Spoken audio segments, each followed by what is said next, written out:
Las cuatro dimensiones del verbo. ¿De acuerdo? Las cuatro dimensiones del verbo.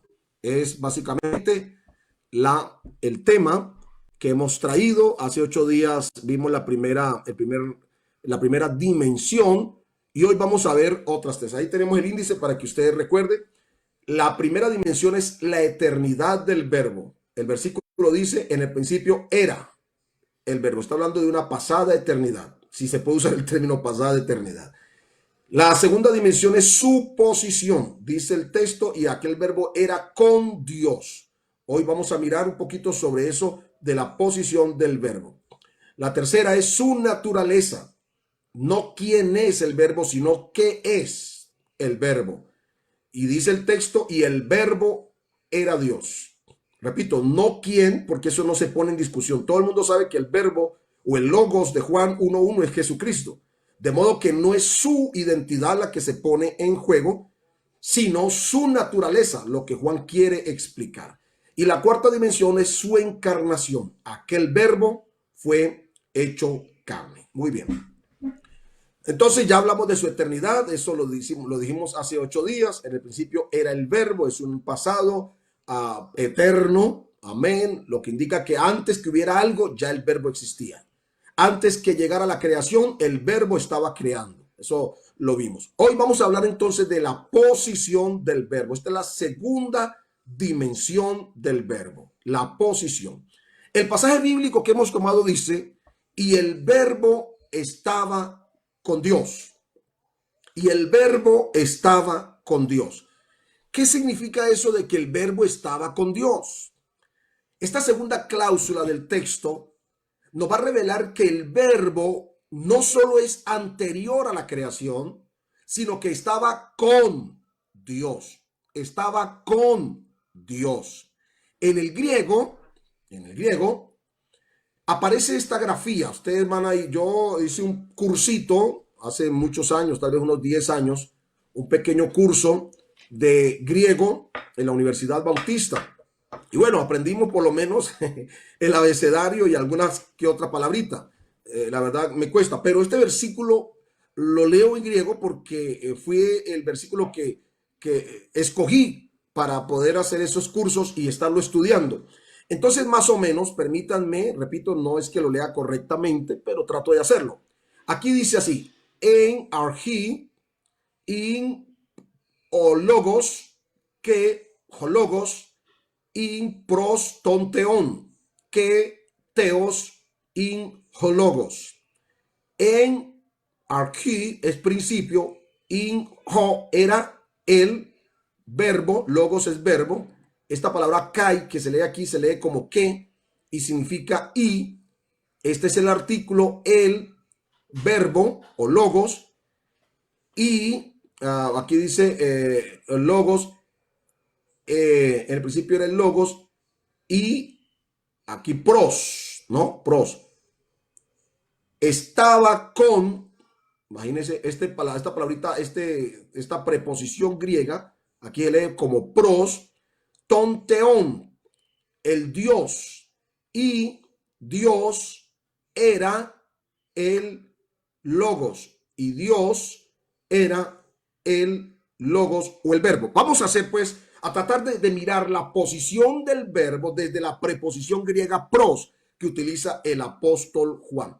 Esta palabra, esta expresión o esta preposición griega pros, amén, da la idea de posición, de movimiento o de dirección. El apóstol Juan escoge adrede esta preposición porque él quiere dar a entender algo de lo que los movimientos heréticos estaban negando. Hay más de 600 ejemplos en la Biblia de la preposición griega pros y repito, dan la idea de movimiento o dirección. Esto indica que según Hendrickson, él dice que esta palabrita pros se permite traducir de muchas maneras y eso es lo que vamos a mirar, de varias formas. Vamos a mirar cuáles son esas formas en que se puede traducir esta palabrita pros, que es la preposición griega utilizada por Juan para poder hablar de que el verbo tenía una posición.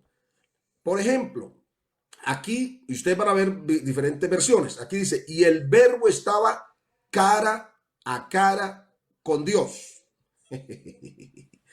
Hay versiones bíblicas que traducen así, y el verbo estaba cara a cara con Dios.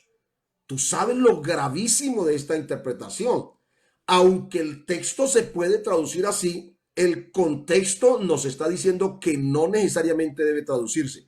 Es decir, que quien traduce así toma la idea de dirección, es decir, que el verbo estaba en dirección hacia Dios. Ellos piensan que son dos personas distintas y por lo tanto el verbo se encontraba frente a frente, cara a cara con Dios. Vamos a mirar que el contexto no permite realmente esa traducción. En segundo lugar, y vean ustedes esta traducción, el logos estaba en perfecta comunión con Dios. Esto es movimiento. Es decir, que quien traduce así se justifica a partir de que la palabra pro se puede traducir como movimiento. Entonces el logo estaba en perfecta comunión con Dios. Bueno, esta traducción se ajusta un poquito más a el contexto del que vamos a hablar. Otra más, y la palabra estaba ante Dios. Quien traduce estas versiones bíblicas que traducen así, se van a esta justificación. Pros se puede traducir por dirección, es decir, que estaba ante, delante, frente a Dios. Y hay otra más, y la palabra estaba junto a Dios. Esta preposición griega pros, que aparece aquí, dirección o movimiento, también indica posición y por lo tanto la traducen que estaba junto a Dios, tal y como la Iglesia Católica lo ha enseñado, la Santísima Trinidad, el Padre sentado en un trono grandote, hay un tronito ahí enseguida donde está el Hijo sentado junto a Dios y está el Espíritu Santo que lo convierten en una paloma. Bueno, esa es la idea de algunas traducciones bíblicas de este pasaje, pero escúcheme lo que le voy a decir. Y aquí estoy citando a algunos expertos en griego. Estoy citando a Guillermo Hendrickson, un norteamericano experto en griego. Estamos citando a un señor llamado A.T. Robertson, que tiene un comentario al texto griego del Nuevo Testamento, y también algunas versiones, la versión latinoamericana, la versión de Biblia de nuestro pueblo, entre otras. Pero déjeme decirle que esa preposición griega pros, que ha sido traducida en nuestras versiones de Reina Valera como con, y el verbo estaba con Dios, tiene varias connotaciones. Y obviamente, dependiendo del contexto, puede ser traducida de diferentes maneras. Le voy a repetir. Se puede traducir como con, en, delante de, cara a cara, junto a. Pero el contexto mismo del pasaje de Juan 1:1 nos da la idea no solo de movimiento y dirección, sino de ubicación. Es decir, parece ser que lo que Juan quiere dar a entender es que el verbo, que es la palabra, estaba en Dios, no junto a, no con, no frente a, no cara a cara, nada de esas cosas. El contexto lo dice precisamente por la palabra que utilizó Juan, la palabra logos, que se traduce por palabra, ¿sí? Entonces Juan lo que tiene en mente es, parece ser, decirle a aquellos que piensan que Dios y Cristo son dos cosas diferentes. Juan lo que tiene en mente es tratar de explicar que la palabra, el logos, ese que era en el principio, estaba en Dios. Escuche eso. Y siguiendo esa línea de pensamiento, entonces un sacerdote católico, que es lo más extraño, Nácar, dos sacerdotes católicos, Nácar y Colunga, tienen una versión bíblica y ellos, ajustándose al contexto griego en el que Juan escribe ese versículo 1 y todo el contexto del Evangelio de Juan, entonces mire cómo traducen ellos. Al principio era el verbo y el verbo estaba, ¿dónde? Por favor, miren ustedes, ¿dónde estaba el verbo? En Dios. Y el verbo era Dios. Oiga eso, ¿cómo es posible que un sacerdote católico o estos sacerdotes católicos se ajusten mucho más al contexto lingüístico en el que Juan escribe acerca del verbo, la posición del verbo, para demostrar que no son dos cosas diferentes, que no son dos dioses, porque eso sería idolatría, sería politeísmo, sino para evidenciar que el logos no es una cosa aparte de Dios, sino que el logos es Dios y que Dios es el logos. Dios en la palabra y la palabra es Dios, como veremos en la tercera cláusula de este versículo 1. Eso es muy importante porque esa es la forma correcta en la que debería traducirse esa preposición griega pros, porque recuerde lo siguiente: la palabra es la expresión más íntima de alguien. Y la pregunta mía es, ¿de dónde sale la palabra de una persona? Mi palabra no está al lado, mi palabra no está al frente, mi palabra no está en otro tipo de dirección. Yo la puedo enviar en la dirección que quiera, pero mi palabra está dentro de mí. Es decir, de mí sale la palabra. Esa es una lógica humana, pero en Dios es así. En Dios es así. Por favor, si usted lee Juan capítulo 8 y el versículo 42, se va a dar cuenta que Jesús, que es el verbo, dice estas palabras: yo de Dios he salido y he venido. ¿Por qué dice he salido? Porque la palabra, la palabra sale de adentro. Cuando el verbo dijo, cuando Dios dijo en Génesis 1:1, sea la luz, es decir, desde adentro de Dios, si podemos usar el término, sale la palabra, ejecutando hechos poderosos y creativos. Dios dijo, sea la luz, y el poder de la palabra hizo la luz. Por eso es que se debe traducir, y el verbo estaba en Dios. Esto debe haber una coherencia entre la unicidad, digamos, una unicidad entre el que habla y lo que habla. El hombre es lo que dice y dice lo que es. De esa manera Dios es el verbo y el verbo es Dios. Vamos a mirar un poquito más sobre eso. Ahí está el versículo. Yo de Dios he salido, amén, y he venido, dijo Jesús.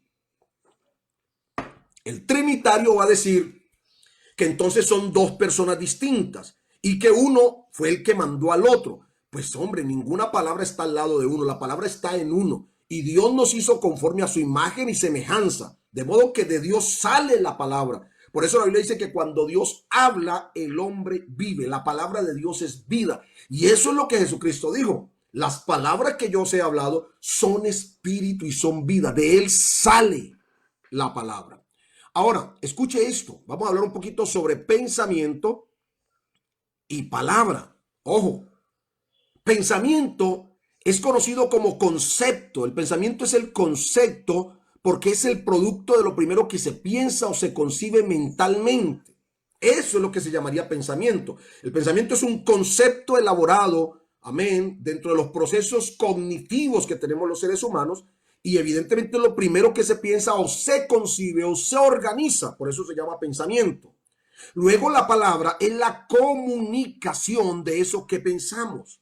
Es la interpretación y manifestación del pensamiento. De modo que la palabra no sale por salir. Para que haya palabras se requiere un proceso interior, un proceso cognitivo que se conoce como pensamiento. Entonces el pensamiento, cuando se exterioriza, cuando se verbaliza, se convierte en palabra. Si aplicamos eso en estas cuestiones teológicas o cristológicas, vamos a encontrar que en todo lo que hacía y decía el Señor Jesús era Dios manifestado en carne. En todo lo que él hacía y decía mostraba, evidenciaba que era Dios manifestado en carne. Ustedes lo pueden mirar allí. Además, el verbo, el logos de Dios, es la traducción más exacta posible de Dios. Jesucristo como verbo es la traducción más exacta posible de Dios al lenguaje humano. ¿Qué quiere decir con esto? Que a Dios nadie le vio jamás. Dios en su esencia, en su magnificencia, va a decir el apóstol Pablo, que habita en luz inaccesible, a quien ninguno de los hombres ha visto ni puede ver. Todo lo que dice el Antiguo Testamento que vieron a Dios fueron solo éxtasis, revelaciones, sueños o manifestaciones temporales en un cuerpo angelical, por ejemplo, como si fuera un hombre para que ellos lo vieran, pero a Dios en su esencia nadie lo ha visto. Dios le dijo a Moisés: no me verá el hombre y seguirá viviendo, porque en Dios hay una majestad terrible. Dios en toda su extensión y grandeza jamás nadie lo ha podido ver. Pero dice el mismo Juan, el Hijo, el Verbo que está en el seno del Padre, Él le ha dado a conocer. De tal modo que quien ve a Jesús, el Verbo de Dios, ha visto al Padre. Eso dijo Jesús: el que me ha visto a mí, ha visto al Padre. ¿Y por qué? Porque Jesús es la palabra que refleja el pensamiento de Dios. Jesús es la palabra manifestada en carne, es decir, Dios mismo reflejándose al mundo. Por eso el apóstol que escribe la carta a los hebreos dice que Cristo es el resplandor de su gloria y la imagen misma de su sustancia. Gloria a Dios. Esto es maravilloso. Esto a mí me pone feliz. Por lo que podemos decir entonces que el verbo de Juan es en todo el sentido amplio. Escúcheme bien. El verbo de Juan, ese logos que habla Juan, en todo el sentido amplio y exacto, es la palabra interna y expresa lo que Dios es. Por eso Pablo escribe a Timoteo y dice: la palabra de Dios se hizo carne. Dios fue manifestado en carne. Dios fue manifestado en carne. Juan el Bautista era una voz que clamaba en el desierto, pero Cristo es el verbo de Dios hecho carne. Ojo, porque cualquiera podría decir: no, pero es que una voz no se hace carne. Humanamente es imposible. Por eso la Biblia dice que Juan el Bautista era una voz. Juan simplemente era una voz, pero Jesucristo es el verbo de Dios hecho carne, el verbo de Dios en acción, el verbo de Dios hecho un ser humano. Bendito sea el nombre de Jesucristo. De modo que Juan 1:1, cuando dice: y el verbo estaba con Dios, en nuestra versión, no hace distinción de personalidad en la deidad, sino que revela unicidad en la esencia. Amén, revela unicidad en la esencia. Por eso la tercera cláusula que vamos a estudiar es supremamente importante, porque nos va a revelar la verdad de lo que Juan nos está diciendo. Esa tercera cláusula o esa tercera dimensión es la naturaleza del verbo. Y Juan escribe, escúcheme bien, y Dios era el verbo. Literalmente así lo dice el griego. Y Dios era el verbo. En nuestra versión del 60 dice: y el verbo era Dios.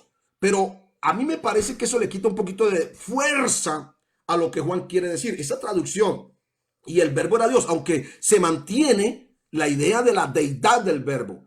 Pero miren ustedes cómo se escribe en el griego, y noten ustedes que la intensidad es muy grande. Oh, aleluya. Y Dios es como para que no quede duda. Por eso los testigos, cuando traducen Juan 1:1, ellos cometen un error gramatical, doctrinal y lo que usted quiera, teológico. Porque ellos dicen: y el verbo era un Dios. Claro, cuando se antepone el formato, se puede traducir infortunadamente de cualquier manera, no siguiendo la real, digamos, las reglas de la gramática, porque eso es lo que le pasó a la versión esta que sacó esta organización. Ellos no respetaron la gramática griega. En el caso de Reina y Valera, respetan la gramática porque al fin y al cabo siguen hablando del verbo en deidad. Pero en el griego me gusta mucho más porque antepone el predicado al sujeto. Y Dios era el verbo, porque el sujeto del que se viene hablando es el verbo. El predicado era Dios. Ya vamos a mirar eso. Gloria al Señor. Pero entonces da mayor énfasis para que no quede duda que el verbo de verdad es Dios y que Dios es el verbo. Vamos a tener en cuenta entonces la gramática. Esto va a ser muy importante, que tengamos en cuenta la gramática a la hora de leer o de estudiar Juan capítulo 1:1. ¿Cuál es la oración y sus partes? Vamos a mirar solamente algunos apartes. Toda oración tiene un verbo que refleja una acción. el texto de Juan 1 dice, y el verbo era Dios. En el principio era el verbo y el verbo estaba con Dios y el verbo era Dios. De modo que el verbo gramatical es era, porque nos está indicando la acción. Recordemos que en este caso es un verbo imperfecto o es el imperfecto del verbo ser, ¿verdad? Por eso era es el imperfecto del verbo ser. Allí está el verbo, una acción. Luego entonces miramos la segunda parte de la oración que utiliza Juan, que es el sujeto.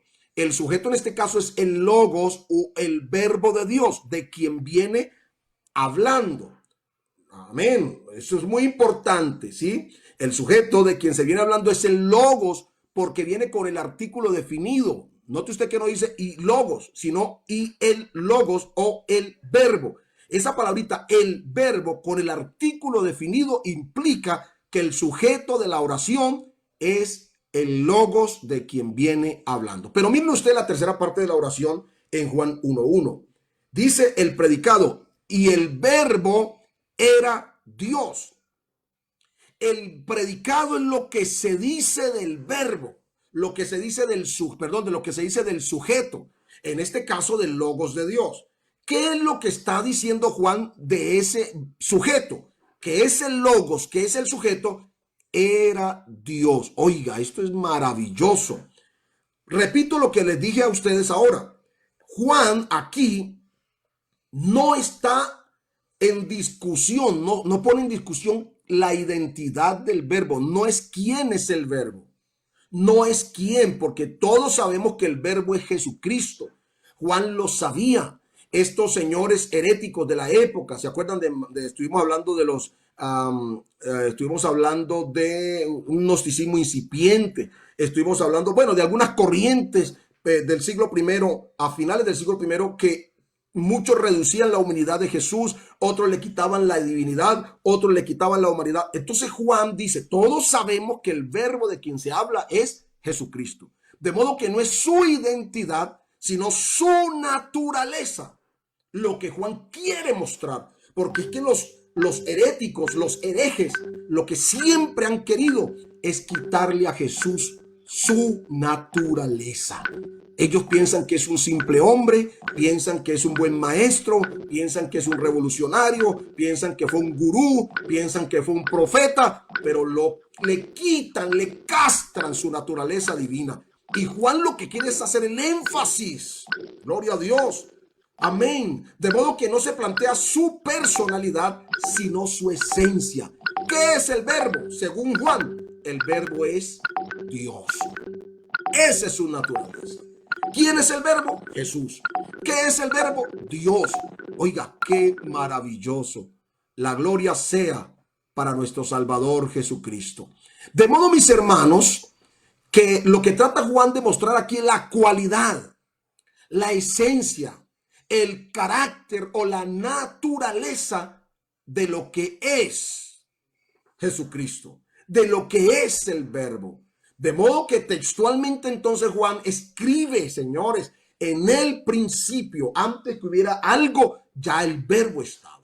El verbo estaba en Dios y el verbo era Dios. Es decir, que la naturaleza del verbo es divina. La naturaleza del verbo es deidad. La naturaleza del verbo es Dios.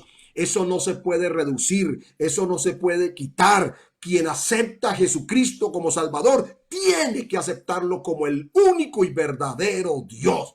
Ese Dios que hizo los cielos y la tierra. Ese Dios que decidió manifestarse en carne. El verbo hecho carne se llama Jesucristo. Alguien adore la gloria del Señor allí en su casa. Ahora mire usted algo más. Esto es muy importante también y quiero hacer énfasis aquí. Observe, por favor, estas dos palabritas, divinidad y deidad. ¿Qué es el verbo deidad o divino? Ojo con esta palabrita porque es muy importante tener en cuenta la diferencia. Amén. Juan no dice que el verbo era un ser divino, sino que es deidad. Ojo, Porque la palabra divinidad o divino viene del griego theos. Y la palabra deidad, que es Dios absoluto, viene del griego theos. Divinidad, theos, deidad, theos. Ojo con eso. Estas dos palabras griegas son muy parecidas, pero de significación diferente. Theos es un adjetivo, mientras que theos es un pronombre. ¿Qué quiero decir con esto? Que lo que es divino no necesariamente es Dios, pero Dios sí, siempre es divino. Por ejemplo, los ángeles son divinos. Es decir, que tienen, como es un adjetivo, tienen una cualidad, ¿verdad? Pero ellos no son Dios. Los ángeles son seres divinos, pero no son Dios. Mientras que Dios sí es divino. No solamente en su esencia y naturaleza es Dios, sino que tiene la cualidad de divino. Gloria al nombre del Señor. De modo que entonces lo que Juan nos está diciendo aquí, y ojo, porque si usted encuentra una traducción donde dice y el Logos era divino, lo han hecho a conciencia para quitarle la deidad a Jesús, porque creen que Jesús no es Dios, o que Jesús es el segundo, o que Jesús es el tercero de un triunvirato divino, o algo así. Gravísimo, es herejía. Lo que Juan nos está diciendo es que el Logos es más que un ser divino. Para el apóstol Juan, Jesucristo, que es el Logos, es el único Dios, es el Dios creador, es el Dios absoluto, es el Dios verdadero, es el Dios del Antiguo Testamento. Juan era judío y por lo tanto sabía claramente lo que dice la palabra de Dios. No tendrás dioses ajenos delante de mí. No te inclinarás delante de ellos ni los honrarás. Sabían el mandamiento. Juan también sabía, el más grande de todos, que dice, oye Israel, Jehová vuestro Dios, Jehová uno es. Juan lo sabía. De modo que una de dos, o Juan nos está diciendo una verdad absoluta de que el verbo es Dios, el mismo Dios verdadero, o Juan es un idólatra empedernido que nos engañó a todos. De modo que si usted acepta el evangelio de Juan como inspirado, tiene que aceptar que el verbo, el Logos, Jesucristo, es Dios y Dios verdadero, no un Dios chiquito. No es un ser simplemente divino, no, es deidad absoluta. Y eso es lo que va a decir el apóstol Pablo más adelante. Pablo va a decir que en él, en Cristo, en el verbo, habita corporalmente toda la plenitud de la deidad. Oh, adorado sea Jesucristo. Esta es la razón por la que Juan, antes de exponer la cuarta dimensión del verbo, es decir, su encarnación, nos va a decir que Jesucristo no podía haber hecho lo que hizo si no fue lo que era. Es decir, si él hizo lo que hizo es porque era lo que era. Vamos a explicar un poquito eso. Permítame, yo aquí se lo explico. Vamos a utilizar el método deductivo de razonamiento. Esto se usa en la investigación. Muchas investigaciones se hacen a partir del método deductivo de razonamiento para llegar a verdades. ¿Qué es el método deductivo de razonamiento? Es aceptar un principio como verdad y a partir de esa verdad sacar otras verdades. Aceptar un principio como una verdad y a partir de esa verdad encontrar o sacar otras verdades. Es importante. Número uno, el principio que establece Juan como método deductivo de razonamiento en el Evangelio de Juan 1:1. Amén. Escúcheme bien. El método deductivo de razonamiento que elabora Juan a partir de Juan 1:1 es que Jesús es Dios. Y si eso es verdad, entonces el método de razonamiento inductivo nos va a llevar a otra verdad. Si Jesús es Dios verdadero, eso indica que entonces para él o fuera de él no hay nada.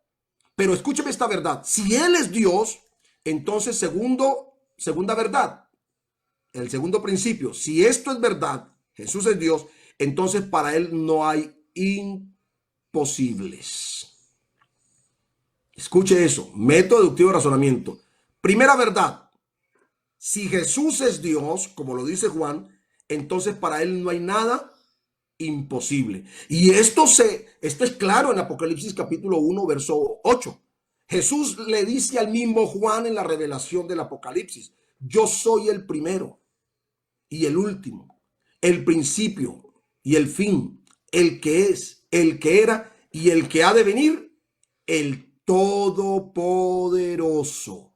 Oiga, si Él es Dios, entonces Él es el Todopoderoso.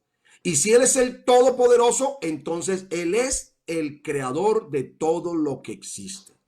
En el versículo 3 de Juan, volviendo un poquito atrás como el cangrejo, el apóstol Juan utiliza la palabra griega panta. Escuche esto. Él dice, el versículo 3, en él estaba la vida y la vida es la luz de los hombres. Dice, a ver, voy a leer Juan capítulo 1, verso 13, me está olvidando el versículo. Dice así, vamos a mirar, Juan capítulo 1 y el versículo 3. Permítanme un momentico mientras lo busco aquí, porque a veces se le pasa a uno. Dice el verso 3, todas las cosas por él fueron hechas y sin él nada de lo que ha sido hecho fue hecho. Esa palabra todas viene del griego panta. Juan utiliza otra vez de manera intencional una palabrita para desbaratar todos los conceptos paganos que habían en ese momento. Esto implica un absoluto. Escúcheme esto. Todas las cosas es un énfasis total para demostrar que no hay lugar para ninguna otra creación hecha por otro. Allí donde está el asunto. Es decir, que Juan está diciendo, mire, si usted cree que hubo otro que hizo la creación, usted está muy mal, está perdido. Porque toda creación, todo lo que haya creado, fue creado por él. Y si él no es Dios, nada de lo que ha sido hecho fue hecho. Esto abarca lo que ha sido, lo que es y todo lo que será. Los científicos descubren cosas, inventan, hacen, pero todo fue creado por el Verbo. Todo es hecho por él y para él. Bendito sea Dios. De modo que si el método deductivo de razonamiento lo hacemos al revés, entonces estamos hablando de que si Jesús es el creador, entonces es porque es el todopoderoso. Y si él es el todopoderoso, es porque él es el único Dios. Maravilloso sea Jesucristo. Vamos entonces, mis hermanos, con la cuarta dimensión. Esta cuarta verdad extractada de el Evangelio de Juan 1:1 y el versículo 14. Ahora salimos del versículo 1 y vamos al versículo 14. Su encarnación. Esta palabrita no le gusta a muchos teólogos pentecostales. Alguna vez estaba compartiendo en un debate y yo hablé sobre la encarnación del Verbo y casi me pegan algunos y me dijeron, eso es católico. Bueno, yo no sabía que los términos teológicos le pertenecían a una organización. Hasta donde yo sé, esto obedece a muchos estudios fuertes, bien concisos para poder mirar.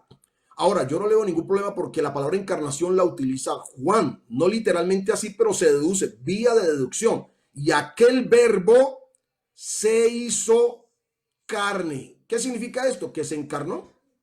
Así de sencillo. El apóstol Pablo va a decir, Dios fue manifestado en carne. Esa palabra manifestar quiere decir se presentó. Es una presentación. Dios se presentó, se mostró.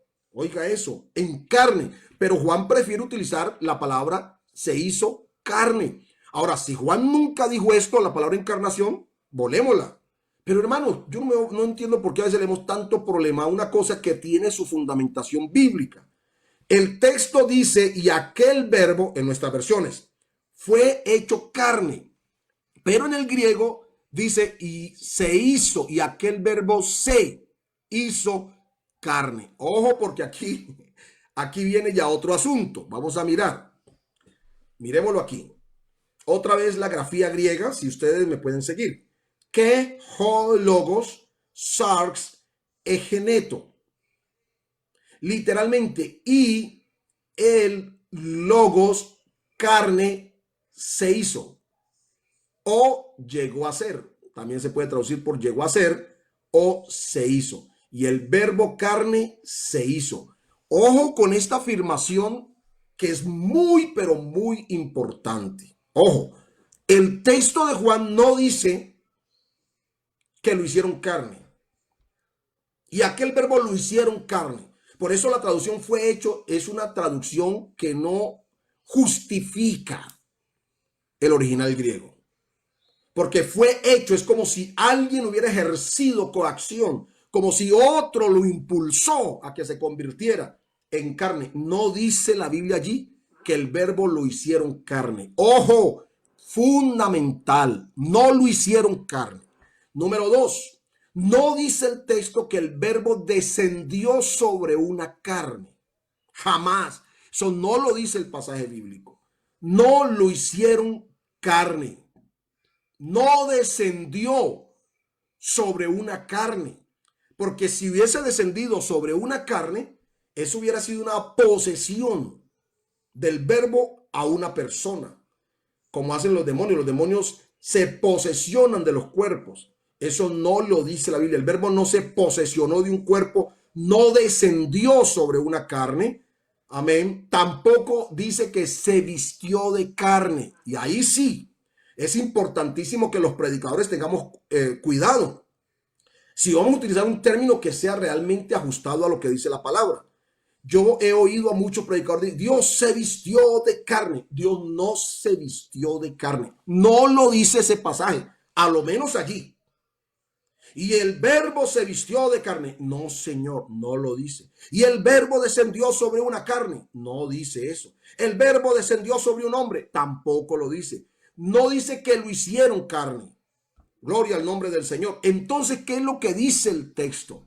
Que el verbo se hizo carne. ¡Ojo! Porque eso es muy diferente. Que logos, sarx, egeneto. Escúcheme bien, la palabra egeneto indica que nadie ejerció una fuerza coactiva. Vamos a mirar. ¿Sí?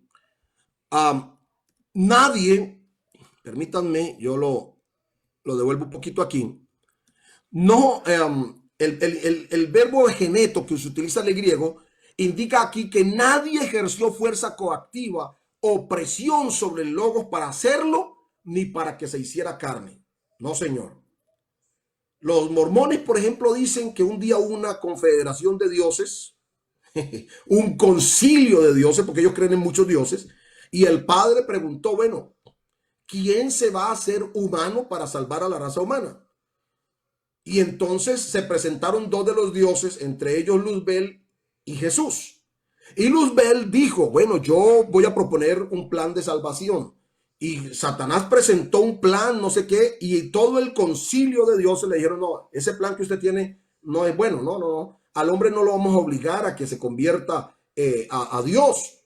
Entonces dicen que Jesús, que también era creado allá, le dijo a los dioses, entonces yo voy, muero por ellos y los salvo. Y al concilio de dioses le pareció fantástica la idea y aceptaron el plan de Jesús, mientras que rechazaron el plan de Luzbel. Y Luzbel quedó herido con eso, quedó enojado, emocionalmente perturbado, y entonces con base en eso fue que se convirtió en diablo. Qué película tan fantástica de Steven Spielberg. Eso es falso, eso es una herejía. A Jesús nadie le preguntó, bueno, ¿y ahora quién va a salvar a la raza humana? No. Si usted lee Isaías 52, en el versículo 5, el mismo Jehová de los ejércitos, el mismo Padre pregunta, ¿y ahora qué hago yo aquí? Siendo que mi creación, mi pueblo, he llevado injustamente y los que están sobre ellos blasfeman continuamente mi nombre. Entonces él mismo dice, por tanto, yo mismo iré. Mi pueblo sabrá mi nombre, por tanto, en aquel día, porque yo mismo que hablo, estaré presente. No fue un concilio de dioses. No fue que el padre le dijo, bueno, mijito, eso allá se nos está perdiendo esa gente, así que papi, le toca a usted. Eso es lo más injusto, que alguien sacrifique a su propio hijo, porque no se sacrifica a sí mismo. El amor es darse. El amor es entregarse. El amor es sacrificarse. Entonces Dios mismo dice en Isaías 35, decídalo de corazón apocado, esforzaos, no temáis. He aquí que vuestro Dios viene con retribución y con pago. Dios mismo vendrá y os salvará. Oiga, gloria a Dios. Y cuando Dios mismo venga a salvarnos, entonces los ojos de los ciegos serán abiertos, los oídos de los sordos oirán, el cojo saltará, la lengua del mudo cantará. Oiga, hay unas señales propias que identificarían a Dios mismo cuando estuviera presente, cuando Él mismo viniera. Gloria al nombre del Señor. Por eso el término egeneto me encanta. Mírenlo aquí, egeneto. Es un verbo griego que pone al logos en acción. Pone al mismo Señor en acción. Gloria al nombre de Jesús. No descendió, no se sobre una carne, no se vistió de carne, sino que Él mismo,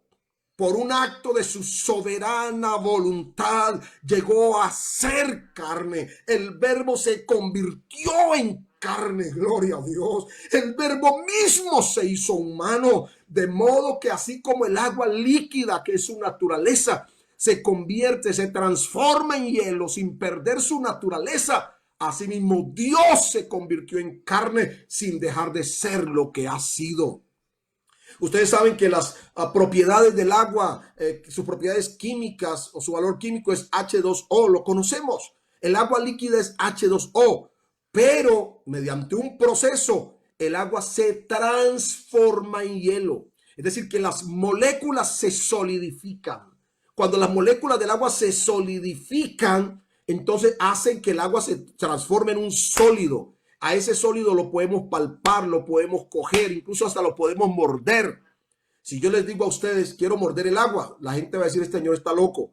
Pero si le digo, voy a morder hielo, la gente sabe que el hielo se muerde. Pero es que el hielo no es una cosa diferente, el hielo es agua, simplemente que las moléculas están solidificadas. Es decir, es otro estado del agua y no pierde su cualidad química. El hielo es H2O, simplemente comprimido. Así de sencillo. Dios nunca dejó de ser Dios cuando se manifestó en carne, cuando se hizo carne. El apóstol Pablo le escribe a los romanos en el capítulo 9 y el versículo 5, hablándole a los judíos, dice que hablando de la iglesia de Roma, de los judíos, del pueblo de Israel, vino Cristo según la carne, Dios manifestado en carne. Pero dice que ese Dios manifestado en carne al mismo tiempo es Dios bendito por los siglos. Amén. Es decir, que aunque Él se manifestó en carne, aunque se hizo hombre, su naturaleza divina jamás la perdió. Él renunció a todo, pero nunca renunció de sí mismo. Eso lo va a decir Pablo a los filipenses. Haya en vosotros este sentir que hubo también en Cristo Jesús, el cual siendo en forma de Dios, no escatimó el ser igual a Dios como cosa que aferrarse, sino que se despojó a sí mismo. No dice de sí mismo, porque si dijera de sí mismo, estaría hablando de su naturaleza, de su personalidad, pero Él nunca dejó de ser Dios. Aleluya, aleluya. Oiga, esto es maravilloso, esto es glorioso. Amén. El verbo es Dios. Asumió sobre sí la naturaleza humana y de alguna manera dos naturalezas fusionadas en una. Divinidad y humanidad. Dos naturalezas en un mismo ser. No son dos personas, sino dos naturalezas unidas bajo ese misterio de la encarnación, el misterio de la piedad. Por eso es que Jesús, mis hermanos amados, muchas veces actuó en calidad de hombre. Por eso Él como hombre estaba limitado en el tiempo. Por eso Él como hombre nació, creció, se desarrolló. Como hombre tuvo todas las necesidades fisiológicas humanas, tuvo hambre, tuvo sueño, tuvo sed. Hubo momentos en que Él, obviamente las emociones humanas también se manifestaron en Él. Tuvo angustia, tuvo temor, tuvo miedo, se enojó, era feliz, le ponía sobrenombre a la gente. Él le puso sobrenombre a sus discípulos. Imagínense que Pedro se llamaba Simón, pero Jesús le colocó pedazo de piedra o piedra pequeña o piedra rodada. Pedro significa una pequeña piedra. Jesús tenía todas las cualidades humanas en su manifestación en carne, pero seguía con todas las propiedades, cualidades divinas. Por eso es que él multiplica los panes. Por eso es que Él camina sobre las aguas. Por eso es que Él reprende los vientos. Porque la Biblia dice en el libro de los Salmos que Él es el que sosiega las ondas del mar. Y Dios manifestado en carne sosegó las ondas del mar en aquella tempestad. Jesús es el que resucita muerto porque Él es la vida. Dios es la vida. Dice la Biblia, envía tu palabra, Señor, para que el hombre viva. Y es allí donde Jesús, con el poder de su palabra, le dijo a aquella niña, Talita Cumi, le dijo a aquel muchacho joven, levántate, a ti te digo, levántate. Esa misma palabra fue la que resucitó a Lázaro cuando le dijo, Lázaro, ven fuera. Por eso Jesús es Dios en toda la extensión de la palabra. Número 1, el verbo era en el principio. Y por ser en el principio es anterior a todas las cosas. Por ser en el principio es el creador de todas las cosas. El verbo era con Dios. Literalmente el pros, esa preposición griega pros, recuerde que en contexto indica que el verbo estaba en Dios. Es decir, era la palabra. Amén. Dios era la palabra y la palabra era Dios, porque hay una unicidad allí. Gloria al Señor Jesucristo. Por eso cuando Dios habla, el poder de su palabra ejecuta la acción. Además, el verbo era Dios. Es decir, quien es el verbo que se llama Jesús, tiene una naturaleza, una esencia y es deidad. Deidad absoluta, es Dios. Amén. Pero ese Dios se manifestó en carne. Oh, aleluya, aleluya. Se manifestó en carne. Y por lo tanto, al manifestarse en carne, este Dios nunca perdió la cualidad divina.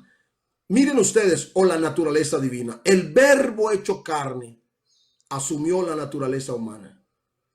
Sin dejar de ser Dios, sigue siendo Dios. Y al asumir la naturaleza humana, es hombre. Amén. Divinidad y humanidad, dos naturalezas.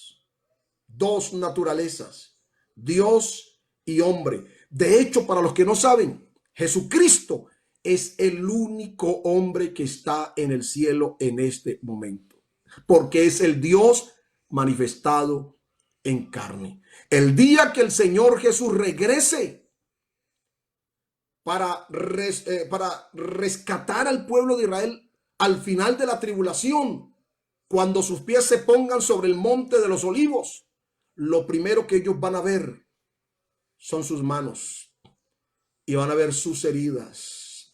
Y le van a preguntar, ¿qué heridas son estas en tus manos? Y él les responderá, con ellas fui herido en casa de mis amigos. Como quien dice, ustedes esperaron durante más de 2000 años un Mesías, cuando el verdadero Mesías vino y ustedes lo rechazaron, ustedes lo crucificaron. Estos días está muy de moda un maestro, un gurú, un rabino que ha aparecido por allá en Israel. Y bueno, le han hecho una propaganda en las redes sociales. Creo que es una confusión más que algo real.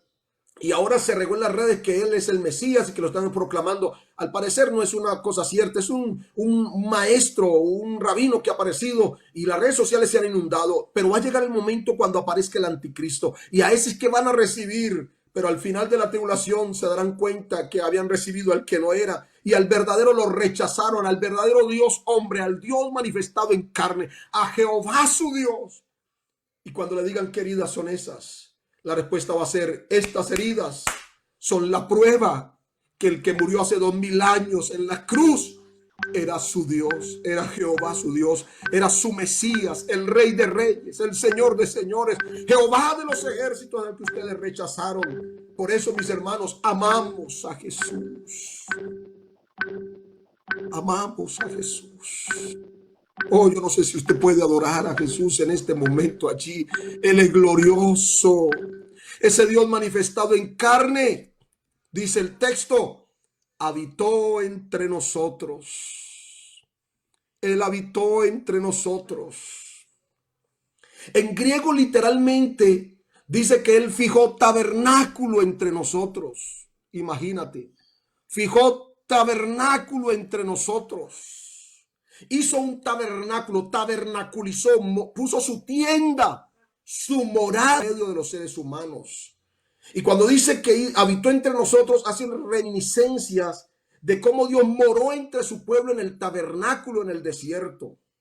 Imagínense, la palabra literal es tabernáculo, fijó tabernáculo y trae la reminiscencia al pueblo, a la iglesia primitiva, de cómo Dios habitó en el tabernáculo. Pero allí la diferencia es que el tabernáculo no era Dios, aunque Dios vivió en el tabernáculo.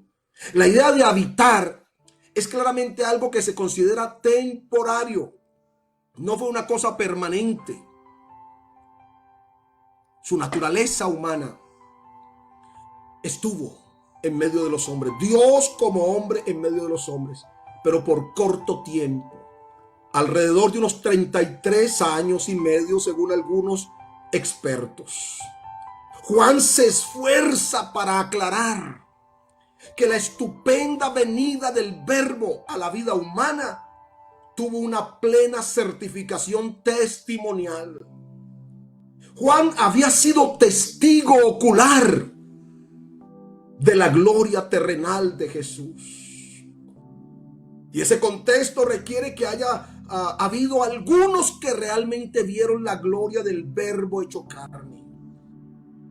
Podemos suponer entonces que se hace una alusión a la transfiguración. Pedro, Jacobo y Juan fueron testigos oculares de cómo Jesús en ese monte empieza a transfigurarse para que no solo vean un hombre, sino que vean que Él es Dios. Su rostro resplandecía, sus vestidos resplandecían. Se oye una voz desde los cielos que confirma que esa es la manifestación de Dios en carne. Y el título oficial de la manifestación de Dios en carne es el Hijo de Dios. Y hablar de Jesús como Hijo de Dios es hablar de Dios en términos de una vida humana. Puede suponerse entonces esta mañana que Juan presenta a Jesús como una morada histórica y temporal del Verbo sobre la tierra.